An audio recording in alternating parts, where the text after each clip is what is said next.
Hello, everybody, and welcome to today's Google Hangout. And we're going to be listening to a discussion led by Fiona Charles, and she'll be talking about testing standards and certifications and whether or not we need them. So I'm now going to hand you over to Fiona, and she's going to chat to you a little bit more. So, hello, Fiona. Yeah, you there, Fiona?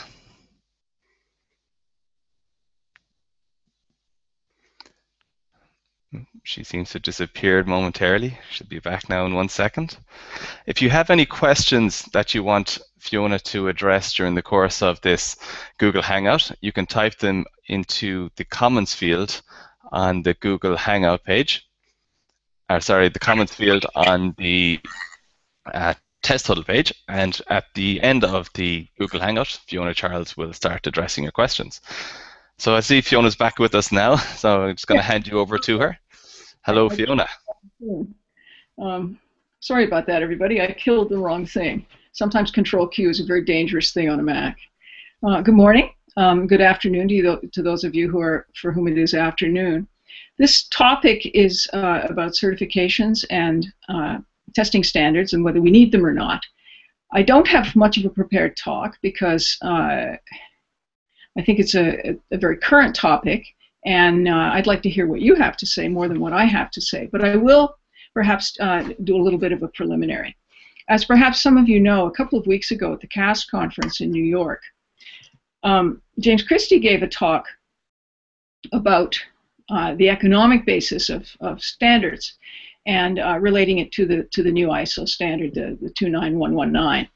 And it prompted quite a lot of discussion, but it also prompted Karen Johnson to stand up and say, well, look, most of us here disagree with this particular standard, and we have 250 people here. Why don't we do something now rather than simply talking about it? Two things came out of that discussion. One of them was a tester's manifesto, largely drafted by Karen, but with input from some of the rest of us, and which you can certainly go and sign. And it's fundamentally a manifesto about the importance of skill in testing and about our belief that certification does nothing for us as testers. The other piece was a petition to stop ISO 29119. Now, that petition is addressed to the ISO Standards Committee. It has as its basis the fact that we believe, as a context-driven testing community, that there is no broad consensus across the entire testing community on the validity of the standard, and that there is, in fact, sustained opposition from at least a large segment of the testing community. Again, that's something you can go and sign. It's currently hosted by the ISST, which is the International Society for Software Testing, and it's quite easy to find the link online. I'll tell you a little bit about where I'm coming from on this, and then we can start. I hope we can start the discussion, because as I said, I'd really like to hear about what you think and what you believe. But from my point of view, the current testing certifications as they stand don't touch the right things. They don't measure skill. They don't even measure competence. So I don't see how they can really act as certifications of testers. People who are certified to do other things, even in our own field, people who are certified for particular technologies as programmers or as designers, have to demonstrate competence. But testing is a live act. It's not a paper process. And the testing certifications that currently stand examine people only on their ability to answer questions, and quite often those are simply multiple choice questions about definitions of things. There is no capacity there to measure a person's skill, which is a live skill in interacting with a system, in determining a strategy for a system. Those things are not measured and can't be measured with those certification schemes as they're currently set up. So that's one thing. I would say the same thing to a large extent about standards, and particularly this particular ISO standard, many people have been calling it essentially goal displacement. And I think that it's the kind of thing that will encourage goal displacement, because it has a heavy focus on documentation, very much what we saw in IEEE 829 2008, which was in fact a standard for test documentation as opposed to testing. And a lot of that has been taken wholesale into 29119.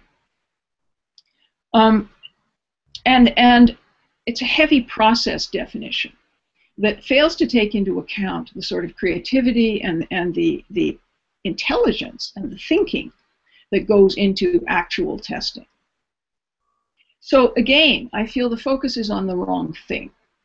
The focus is not on testing skill. It's not on measuring the testing skill and capability of an organization, but instead it's on process definition and on documentation that, in my experience, is really rather discredited in the mainstream of the business. The sort of heavy documentation that was encouraged by IEEE 829 has in fact shown itself to be very expensive, very cumbersome, and not effective in promoting good testing, or in fact in allowing anybody to assess the capability of a testing organization. So again, it's goal displacement, if you like, but it's also it's a distraction. And because it is harking back to that heavy documentation process, it's very anti-agile. In reading the standard, what I found is that although it tosses a few bones to Agile, it really doesn't integrate with an Agile process. It is anti-Agile in its emphasis on heavy documentation and heavy process. And it's almost as if it's the last gasp of a dying old guard. It's trying to take us back to a world that most of us have broken away from for good and sufficient reasons, because it was too expensive, it was too cumbersome, and it did nothing for more testing. So that's where I'm coming from. Now I'd like to hear where you're coming from and start the discussion.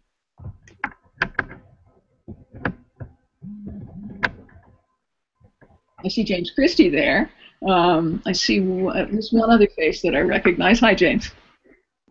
Hi, Fiona. You want to add anything? No, I agree entirely with all that you've said. I feel like I've been saying an awful lot about the subject over the last couple of weeks. I'm hoping that other people are going to chip in, because I'm keen to hear about the views from the wider testing community. As am I. Anyone else?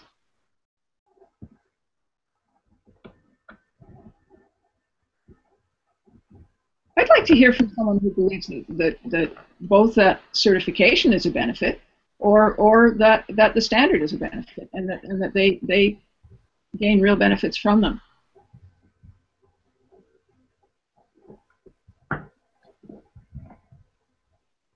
No one willing to make that claim at the moment?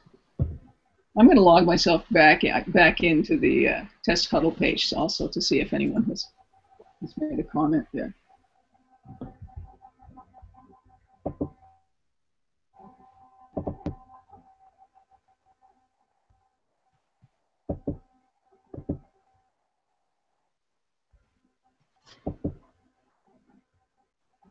So, is it that we've said all there is to say about the standard, do you think?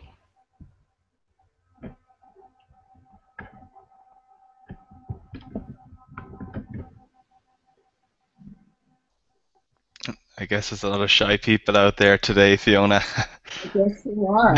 We're right.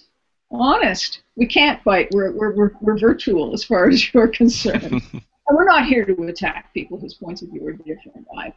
I would genuinely like to hear from people who see benefits in the things that I don't personally see benefits in, but could perhaps be induced to. You never know. I see maybe Adina there. Maybe you might have some view on this that you might like to share. Any thoughts?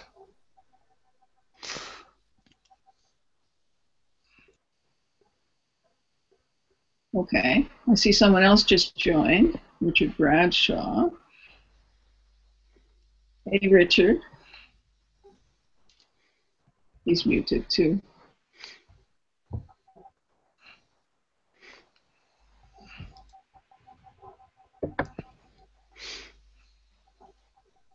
So, can we take it then that there is a broad consensus that neither certification nor the ISO standard 29119 are particularly useful to people?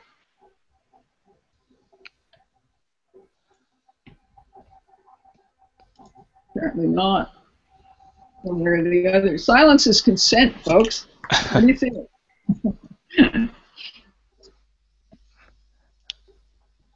Well, that's one of the problems with the approach that the ISO working group's taken with 29119. They've kept the detail to themselves, and they've not really opened up the debate to the wider community. And then I fear that they'll be able to complain that, well, they'll be able to argue that nobody objected to what they were doing, and by default they've been able to gain consensus. I don't think it's a valid argument, but I think that's one of the reasons why it's important that we speak up and keep speaking up. It's not just a one-off event that we sign a petition. I think there has to be sustained and organised action to make it clear that there is a lack of consensus and that there's a very significant and important part of the testing profession that is opposed to the standard. I agree, and I think also that it's important to take this to a wider audience, to the general software development audience. And a number of people have been doing that by trying to join the Agile community in particular. As I said, my take on this is that it is anti-Agile in many respects because it takes us back to a heavy documentation process that Agile has been very much opposed to, and that would make it very difficult, in fact, to conduct an Agile project if people were doing that kind of documentation. And I agree, sustained opposition is what's really important. Yeah. I think it's an important point, the effect, not just on Agile, the effect that this could have on the whole development community, because there aren't development standards. There's now this testing standard, and we could end up with the tail wagging the dog. Big companies, government departments, they might fix on 29119 as being, they're looking for a standard that will give them some reassurance that the development will be responsible and professional. They don't understand what they're buying, so they're looking for something that will give them reassurance. This is the only one available, so they might insist that a supplier has to be compliant, and therefore the testing standard might dictate the way that the whole development has to be performed, because you can't simply graft on this testing standard onto a development that is proceeding on a totally different basis, on a real Agile basis, with the testers churning out masses of documentation. Well, I suppose you could do it because I've worked in the past in projects where the official documentation bore no relation at all to what was happening on the ground. But that's that's extremely damaging. That's the real danger, though, don't you think, James? One of the real dangers that if this adopted in the way that organizations apply, that keeping two sets of books. Mm-hmm. And that has happened with other standards in the past, I think, where organizations have in fact kept two set what they're actually doing. There is a standard for software development, at least there was, and that was the ISO 9000, and the other, I can't remember what you'll know this better than I will, the subset of it. I have the ticket guide here for A Guide to Software Quality Management System Construction and Certification using EN 29001. From a very long ago course that I took in ISO 9000 auditing for software. And that covered the development process. And it according to what was then a standard software development lifecycle. Agile hadn't been invented at that point, although some people were doing iterative development. But it was a far less prescriptive process as I learned it as an auditor. And it covered the whole of software development rather than focusing on one discipline within software development. This standard focuses on one discipline, it focuses only on testing, which made me ask the question when you, at your talk at CAST, James, on where's the equivalent programming standard? You know, if there were to be a programming standard, then there might be reason to have a testing standard. But you can't, I don't believe you can have one without the other. And as I've said many times, I think this particular standard focuses on the wrong things in testing anyway. It doesn't focus on actual testing, which is a very difficult thing to measure and to evaluate by a standards process alone. I see a few other people have joined. Does anyone else want to make a comment or ask a question? Or there's also a few questions for you there, Fiona, on the Hangout page. Okay, so I need to get back into it. And if anyone has any thoughts or opinions, feel free to voice them and join in the discussion. Yeah. I'm just going to go back to that. Hi Fiona, it's Richard. Hi Richard, how are you? I just want to add to that. It sounds like you found yourself doing it as you were speaking about it. Then it makes us sound like separate teams as well. Like we're not working together to deliver the same thing. We're like a separate phase, and that is really bad for the future of software development. Yeah, I think so.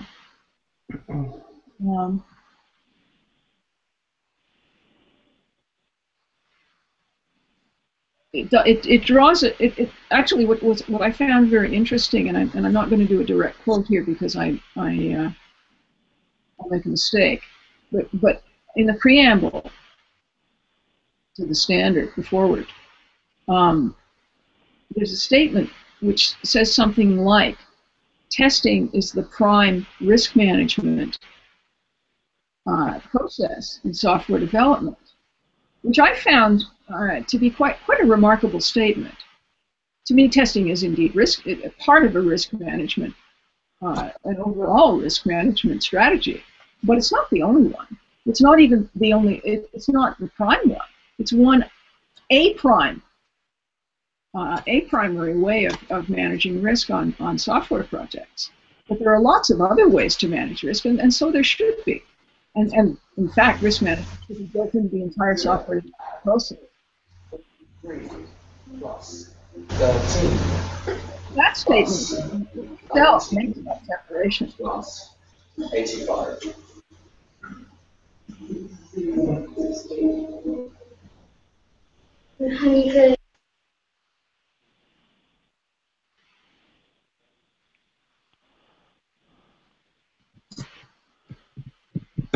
I'm just getting myself logged in to the test huddle again. But please, if anyone else has anything to add or any argument, let's hear them.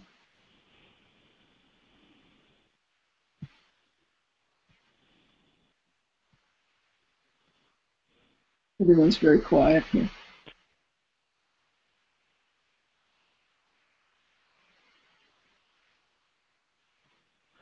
Hi, this is Steve over in the UK. One of the things that's about standards that concerns me for testing is, as a tester, one of the aspects we have is that we are constantly looking for different ways to look at anything and change the way and improve the way we do stuff. Whether it's what we're testing, and we're looking for different ways to do some actions and tasks on that tool, or whether it's how we test. So if we're constantly looking for changing things, how can a standard ever be applied to us? Because it's got to be constantly updated. I think that's a really important point. That and that's not something that you can do easily with a standard. They tend to be stamped in stone. So I see a question here from Stephen Blower. That there's been a lot of debate in many social media circles. The petition is gathering pace, and I think the last number I saw was 602 signatures, including Dr. Kem Kainer, which I think is an important addition. The question here is, however, does anyone believe that the petition and the noise generated in social media will actually have any impact? I'd like to throw that out to everyone. In fact, my personal feeling is it may or may not have an impact with the ISO itself. I think probably not, but that it's an important discussion to have, and it's important, I think, as Kem Kainer said, I think it's important to take a stand.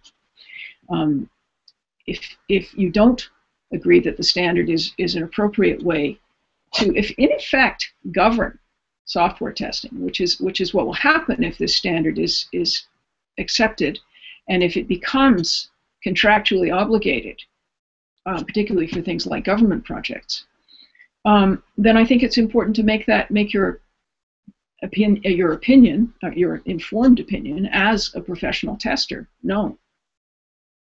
So I think that's one way in which it should have an impact. But I also think that the more debate there is in social media circles as well as everywhere else, and the more discussion we have about this, the more we should, I hope, bring that discussion into the workplace and try and have that discussion with managements in the workplace so that they are not sucked in, if you like. They're not taken in to believe that this is an appropriate way to structure the testing in their organizations. The problem, of course, with standards, things that call themselves standards, is they sound so official.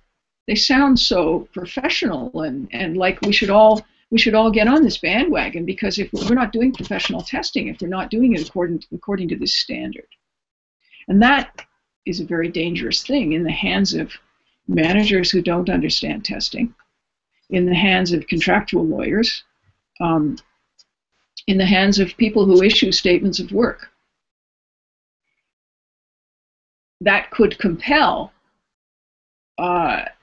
testers who are inventive, who are continually coming up with new ways to test, who actually engage with a piece of software and then decide, and an organization, and then decide what are the best ways to approach that and the best ways to deal with it.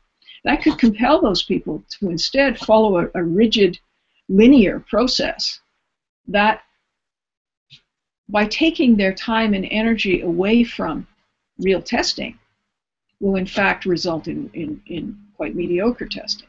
I don't think that's going to happen with people who are highly skilled, because I think they'll find ways around it. But they shouldn't have to find ways around it. It's a very bad. It's a really lousy way to do things. It doesn't make sense. It doesn't make sense to put something in place and then expect people to work around it. I think that's where the main crux of the problem is, isn't it? That it calls itself a standard, and therefore people assume as a standard you must adhere to it, when actually if it was just a guideline for a particular type of testing, there'd be less opposition to it. I think that's true. And if you read it, it does use the guideline word, but unfortunately, standard is up there on the title page, and that's what people are going to see, and that is what people are going to adopt, I think. Hi, Fiona. Hi, John. A quick one on that. Even if you have a guideline, if you do not follow those guidelines, it's still a useful tool to be able to sue somebody for not following them. Can you elaborate a little bit on that? Well, even if you don't have a standard, but you have a set of guidelines that you should be following, notice the word should, not must. Yeah. If you then have a incident happen that is because testing didn't find a certain defect, and that customer takes that business to court, they will say, well, you didn't follow the guidelines. So Yeah. even if they're called guidelines, you're going to have the same issues. That's quite possible, I think. And just one more thing on there is the big thing missing from all of this is that testing is about tacit knowledge, the stuff we don't know that Yes. we're trying to uncover, whereas the processes that are being put in place are making the assumption that all the knowledge is implicit or explicit, that we know what's going to happen and we know exactly everything that's going to be coded and designed. Hence why in software development there is very little in the way of standards and processes for coding software. Yes. Just some practices, that's about it. That's true, and I think that's the most important analogy. That software is not written that way. It's not written according to a heavily defined linear process, and that was tried. That was tried decades ago. To first we must have all of the requirements defined up front and carefully detailed, and then we must stop that process and we must come up with the architecture for a software system. And having done that, we must then come up with a design that works within that. And then programmers must code strictly according to those designs. Well, that never happened. It didn't work. Most programmers, all good programmers, design as they code. That's a very natural part of the flow. And we know that the requirements process is incredibly badly flawed. You can't proceed from a requirements document either to code or to test. It can be one of your inputs, of course, but it can't be your only input. It's really dangerous to try and manage a software process in that way. So yeah, I think that taking that programming analogy is extremely important. And it takes me back to my question, where is the ISO programming standard? There isn't one, because it doesn't make sense for there to be one. And I would say the same thing about the software testing standard. Anyone else want to chip in? I'll also go to some of the written questions here.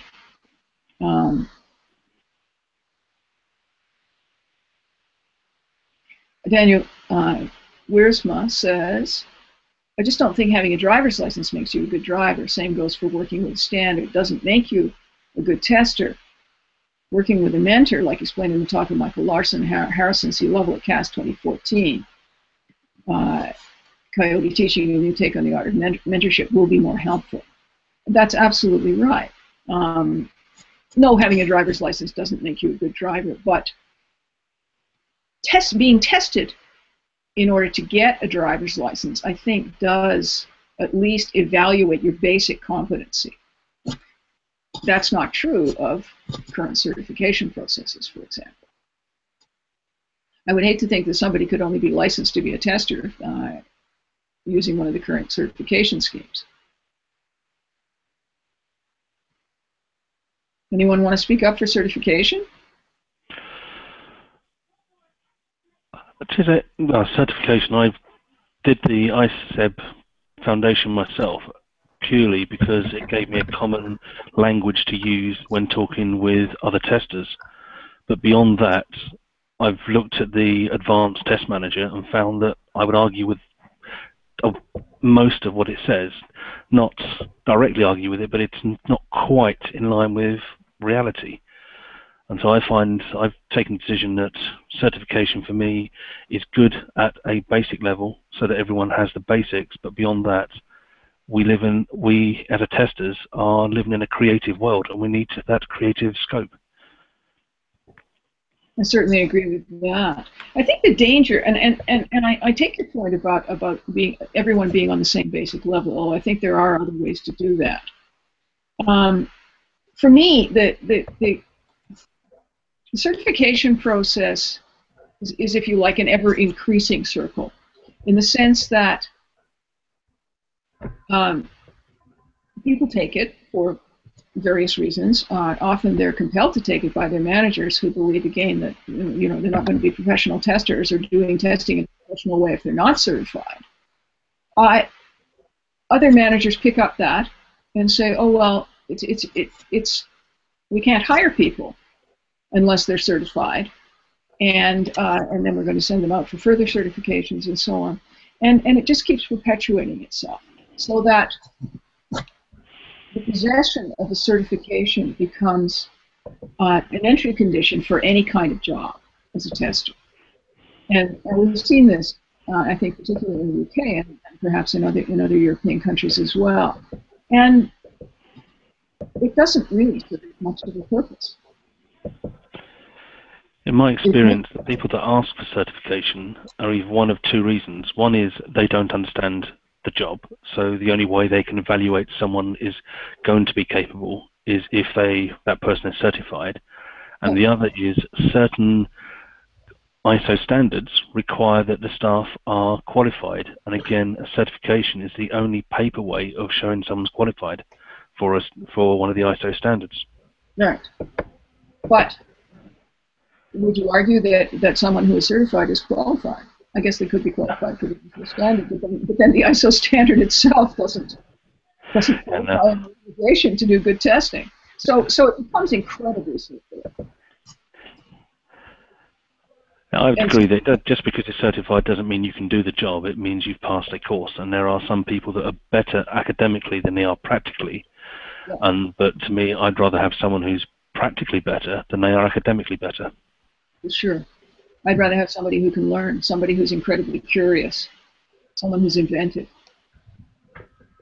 Yeah, I've been dismayed by the way that some corporations have approached recruitment for testing and certifying staff. They want all the testers to be certified. They don't value testing as a profession, and they sometimes draft in people that aren't wanted elsewhere without any particularly useful skills or a relevant background.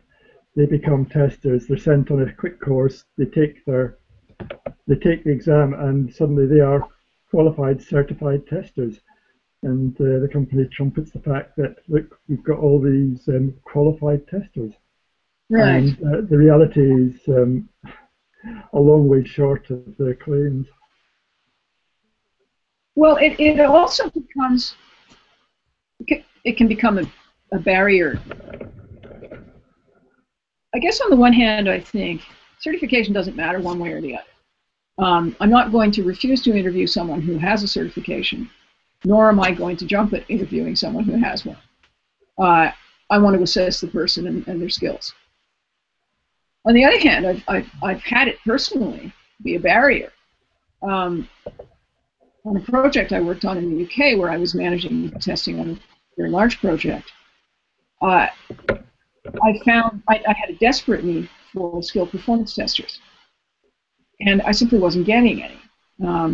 There was supposedly a recruiting agency out there looking for performance testers, and nothing was happening.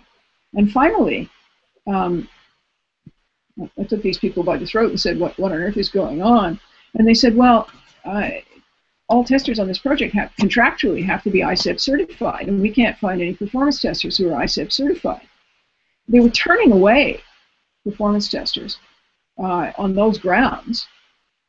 It was absolutely absurd. Most performance testers think certification is nonsense. It has nothing whatever to do with them, and they don't bother. Thanks.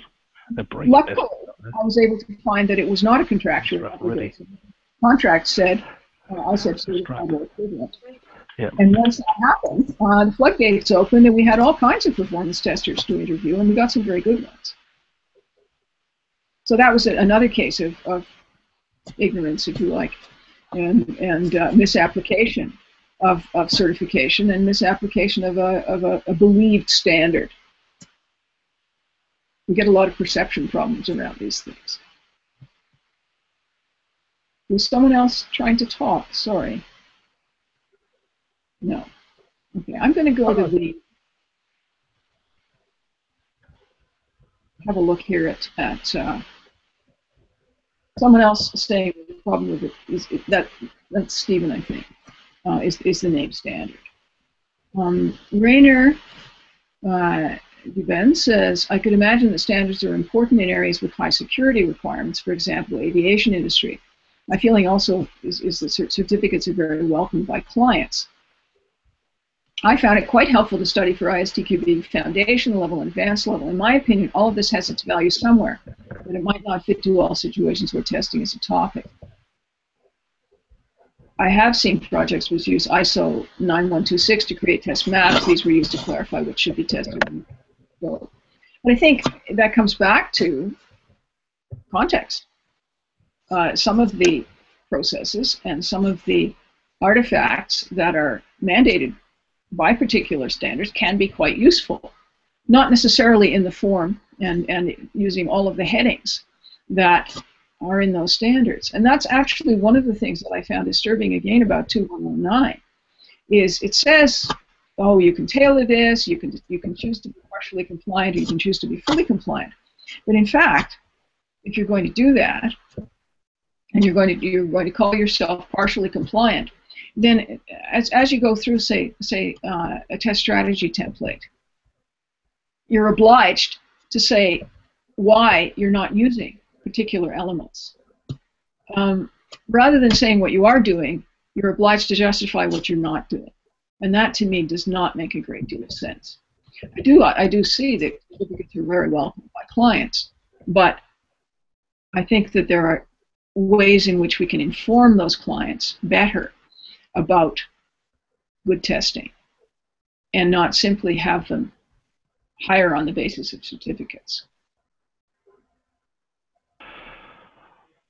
One thing that strikes me is everyone's worried about the 29119 standard, but how many people are actually using or been limited by not using the IEEE 829?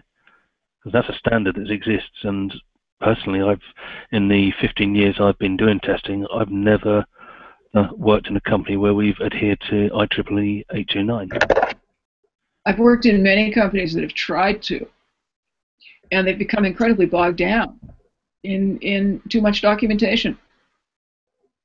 I have seen a lot of, and I've done it myself. I've seen a lot of test managers when they first start taking something like 829 and saying, oh, this is a good standard. We'll use all of these templates, and then discovering they simply don't work for them. Some, I'm afraid, continue to try and make them work. Some of us say, okay, let's understand what we're documenting and why we're documenting, and then let's figure out ways to do that. But yeah, I agree with you. I've never seen a complete implementation of IEEE 829. Has anyone? I saw a project that tried to do it, and it completely bogged down. On the other side, Fiona, I've seen it being retrospectively applied just before the auditors turn up on quite a few government projects. But that's an interesting point, John. Okay, so we're coming back to the two sets of books. I've in fact done that on a couple of projects. I've gone back and written a test strategy using a standard template at the end of a project. If the auditors, we all worked from was that, they deserve to be fooled. Yes, of course they do. There speaks a former auditor. Yeah, if I was auditing, if I was actually seriously looking at the documents, I'd be checking the date stamps. Oh, for sure. Sure. And when I've gone back and written the standard, I've done it to say, you know, this is in order to record blah, blah, blah, blah, blah. But still.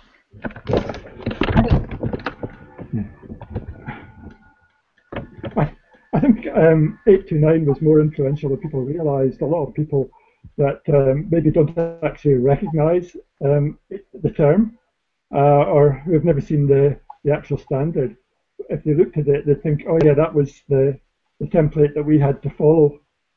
It's spread out in, through a lot of organisations that copy templates that other. Yeah, It was deeply embedded in the yeah, as Fiona says, people couldn't really follow it in full. In order to get anything, to make anything useful, they had to cut corners and trim the process to fit a bit. And so there were always problems. And so the danger was that people would come and see, well, you didn't follow the standard exactly. There were problems, and they make a totally false connection between the two and assume that the problems were caused by non-compliance instead of accepting that the only reason anything worthwhile was ever achieved was that people cut corners and didn't stick to the standard rigidly. And I'm concerned that we'll get the same with 29119. People will have to tailor it, and then they'll be vulnerable to, on a post-mortem, when it's being argued that the problems were caused by non-compliance. Well, it's again an emphasis of form over function. Yes. I wrote a blog post about this a couple of years ago on breaking the tyranny of form. Form cannot dictate function. It has to be the other way around. We have to decide what it is we're going to do and how we're going to do it, and then figure out what form we're going to document it.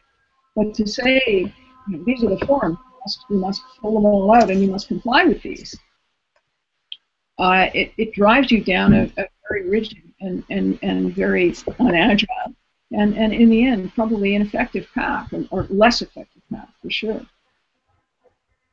But the form you'll be measured against. Yeah, there's a phrase I love, the triumph of process over purpose. Yes, indeed. I'm just going to go to the chat here. Someone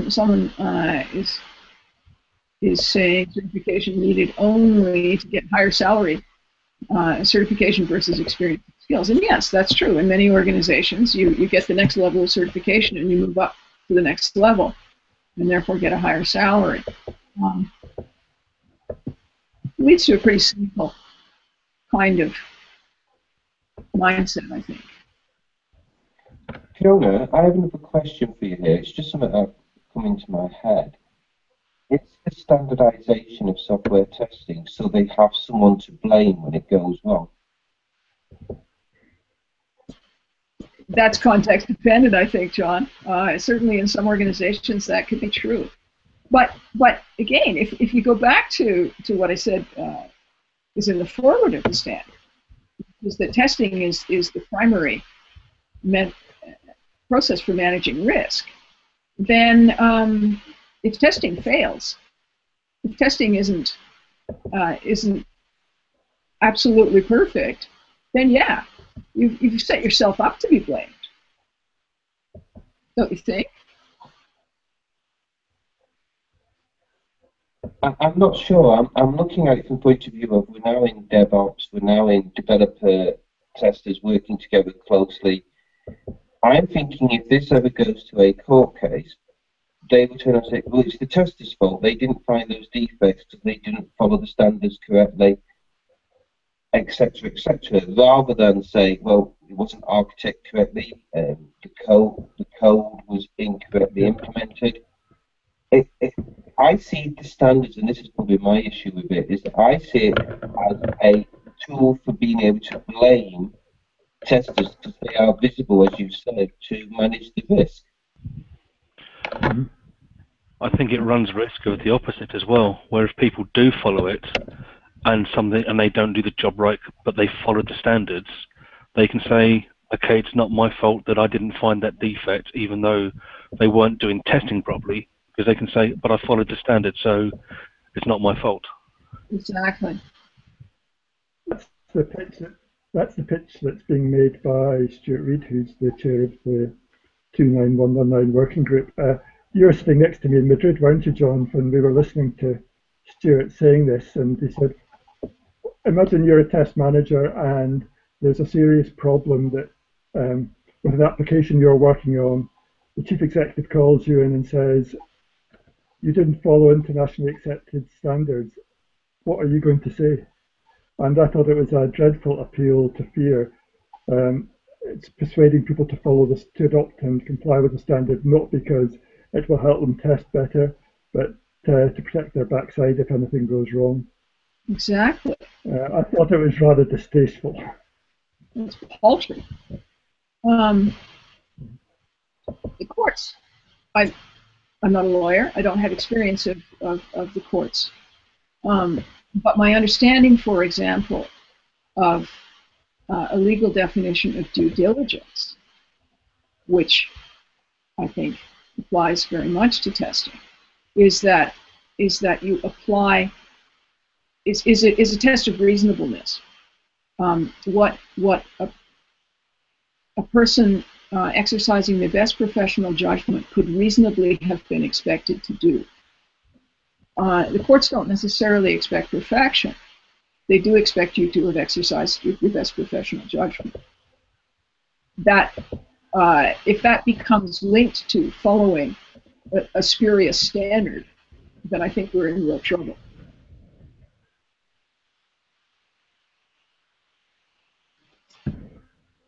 And it could, if this does in fact become a widely applied industry standard.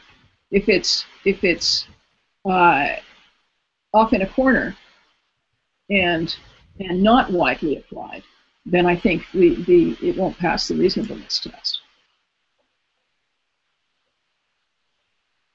Is that a fair take on that, James? I hope so. I think we all hope so. We don't know. Yes, I know the line that a lawyer would take if he was attacking testers who hadn't complied, and I hope they would get in, the testers lawyer would get in good expert witnesses. Right. But I don't think we should be. I think it's extremely irresponsible of any part of the testing profession to open testers up to that threat. I think that we should, I mean, we can't expect to be unified about how we work, but I think there should be some element of solidarity when it comes to explaining the problems of the testing profession to outsiders and how it is a very messy and often confusing job. And there's not a simple answer. There's no simple generic standard that can define how we should all work. And I think it's extremely dangerous, and in a sense, it's disloyal to the whole profession that the ISO working groups doing this. I think it's selling the rest of us short. I agree. It is selling the rest of us short, and it was not developed applying a broad consensus.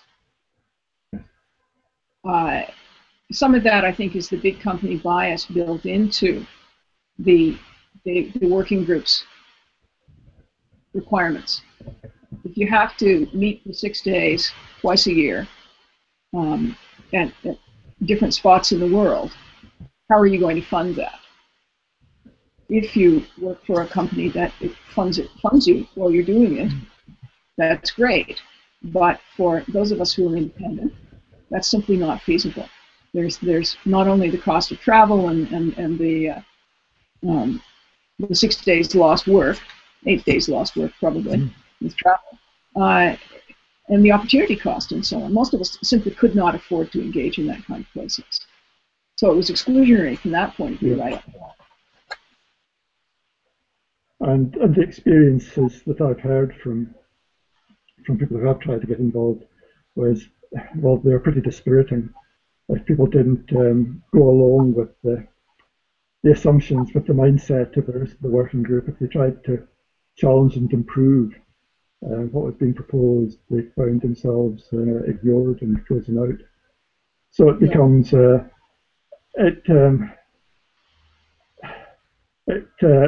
process is almost designed to reinforce the people who envisage a heavy document-driven process as being the way ahead.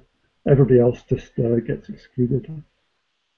But doesn't this, I mean, I'm not about to start imputing motives put people on any side of any question at this point. But it seems to me that there is a genuine belief system here, and a genuine clash of belief systems.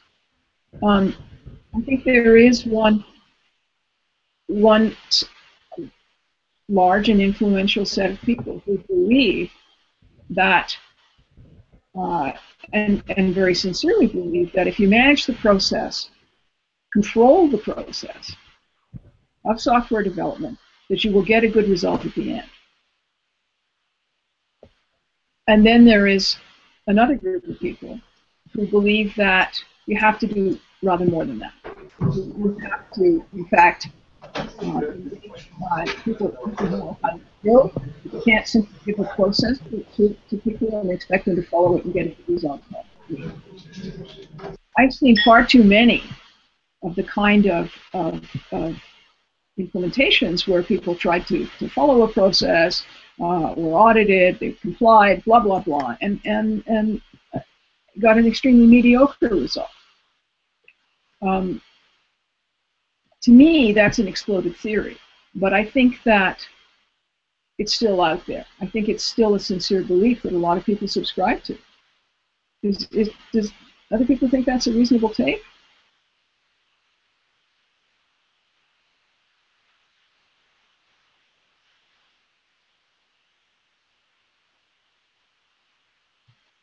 Silence. I'm going out. I'm going to go out to the chat again.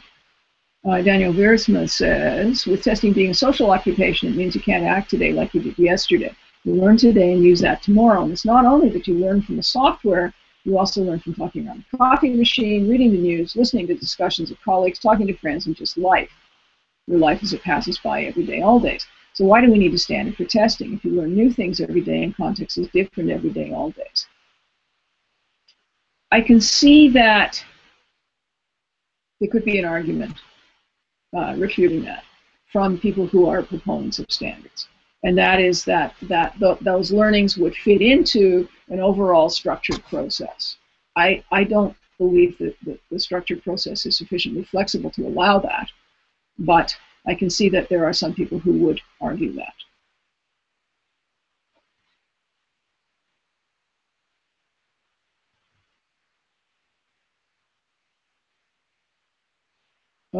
Yeah, you're right. The questions from chat are taken in consideration, not the ones from comments. I'm trying to get to the ones from comments, Adina.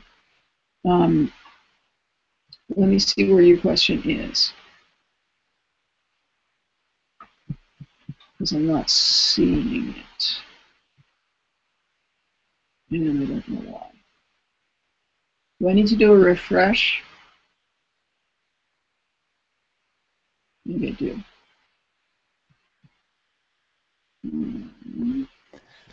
Yeah, you might need to refresh the page, Fiona. And there's a lot of questions too, so the most recent questions are likely to be on the next page of the comments. Okay, I'm trying to get at them and not. Oh, here he is. I see Adina's first question here, which is how do I make a difference between a junior tester or a senior tester or an experimented tester in an agile environment? I have some opinion, but would like to see others. Would someone like to comment on that? How can you distinguish between a junior or senior tester or an experimented tester in an agile environment?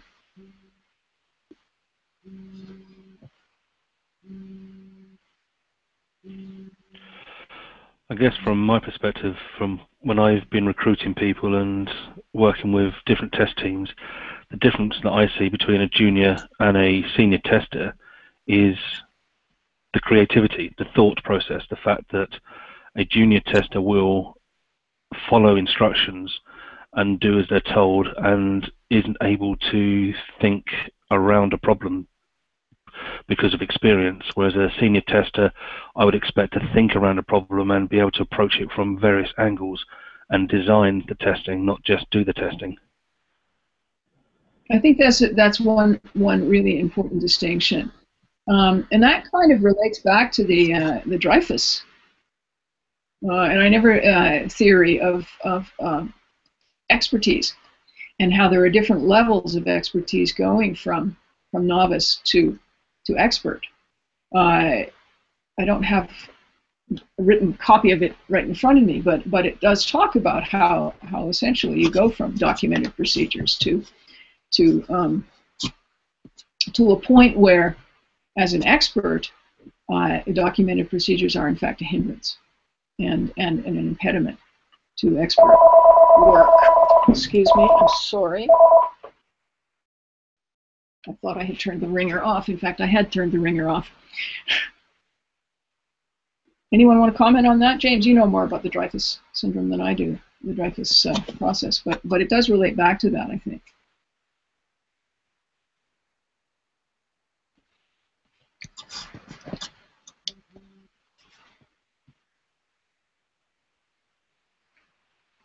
Okay, not. Okay, I'm looking for more questions. What do you think about test pairing as a way to grow a tester level? And someone else has responded, Daniel Wiersma responded with a video about this subject, which I think is probably a useful answer. Okay, so we're getting close to 10 o'clock my time, 3 o'clock your time, or the time for most of you. It looks as if we're kind of winding down in terms of discussion. I will go back to the written questions, which I haven't done much about on this live chat, and I'll certainly post some kinds of answers. Duncan, was there something you wanted to add? 1 second. Okay.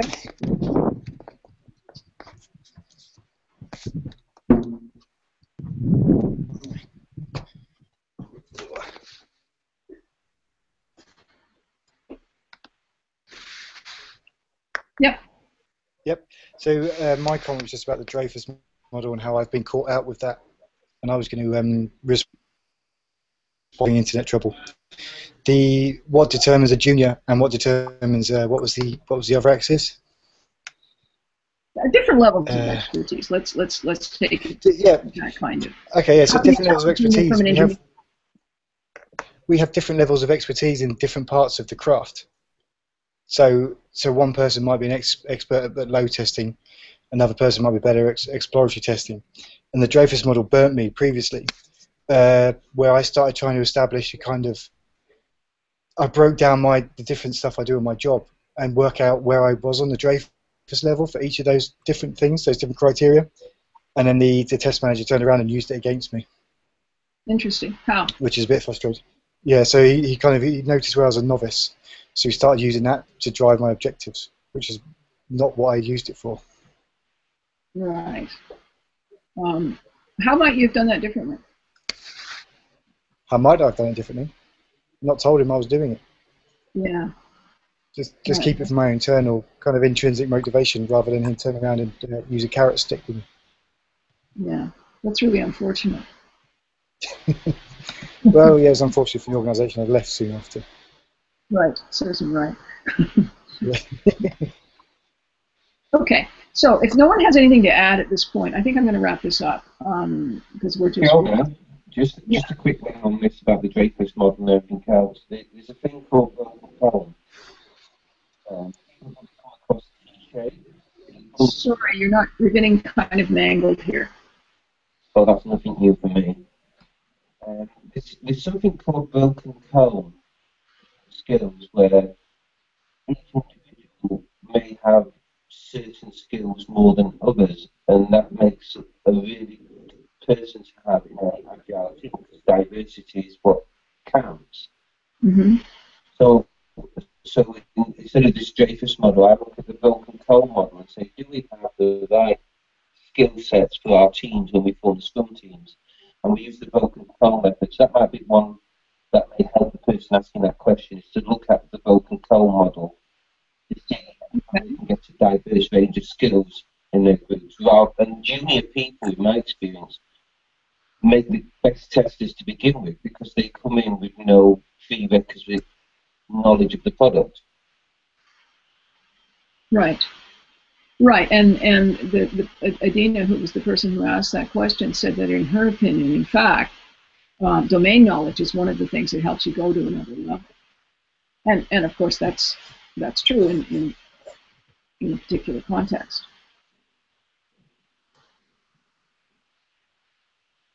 Thank you. Okay, I am gonna wrap this, at least from my point of view, because I have a number of other urgent things going on that I have to attend to, and the discussion does seem to be winding down somewhat. I will go back, as I said, to the written questions. I'd encourage everyone else to do the same, and post their answers as well. This isn't about me and my opinions. It's about everyone, and I think I'd really like to encourage a broader discussion of all of the questions as they've come up. So thank you all for participating, and I'm going to wrap. Dara, would you like to? Yeah, on behalf of the Eurostar Conferences team, just wanted to thank you all for attending today, taking time out from your work schedules to join in and post some interesting questions. And as Fiona said as well, the conversation isn't over now that the Hangout's finished. We'll be happy to go through more questions here on the resource page on Test Huddle. So please feel free to type your questions and we'll get some responses for you. Thank you, Fiona, for this discussion. Really enjoyed it, and we're just going to end the broadcast now. So take care, and we'll see you all again soon. Right. Bye-bye, Thank you. everyone. Thank you.